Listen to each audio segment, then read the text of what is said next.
Bonjour à tous et bienvenue dans cette nouvelle capsule vidéo. Si vous vous souvenez plus comment télécharger votre document lorsque vous êtes sur votre ordinateur, c'est pas tout à fait la même chose quand on est sur le smartphone, vous pouvez tout simplement cliquer sur le bouton partager.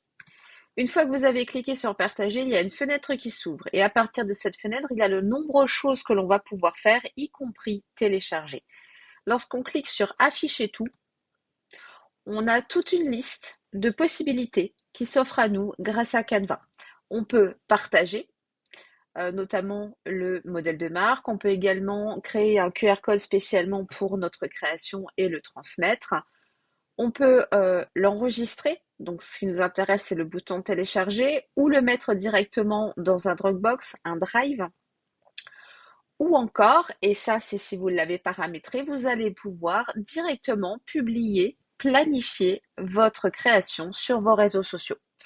Donc nous, ce qui nous intéresse, c'est le bouton télécharger. Et lorsqu'on clique sur le bouton télécharger, une autre fenêtre s'affiche et on va pouvoir choisir le format dans lequel on veut enregistrer notre document.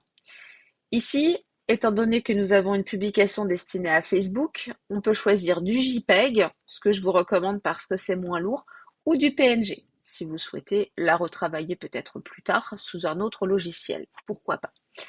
On va lui laisser le PNG. Lorsqu'on est en version Canva Pro, on peut choisir la taille également.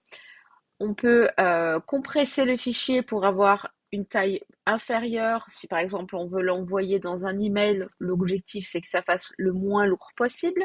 On peut également en PNG choisir d'avoir un arrière-plan transparent. Tout dépend de la création que vous avez à faire. Et ensuite, il suffit de cliquer sur le bouton télécharger.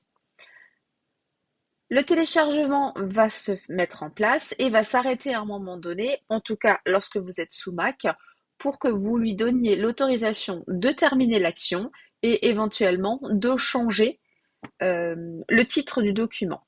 Alors, moi je vous conseille, parce que ça fait longtemps que je le fais, de retirer les accents ainsi que les espaces et de les remplacer par le tiret du 6 ou le tiret classique. Cela vous évitera quelques soucis au niveau des enregistrements. Et vous cliquez sur enregistrer. Et voilà, votre création est enregistrée, vous savez le faire.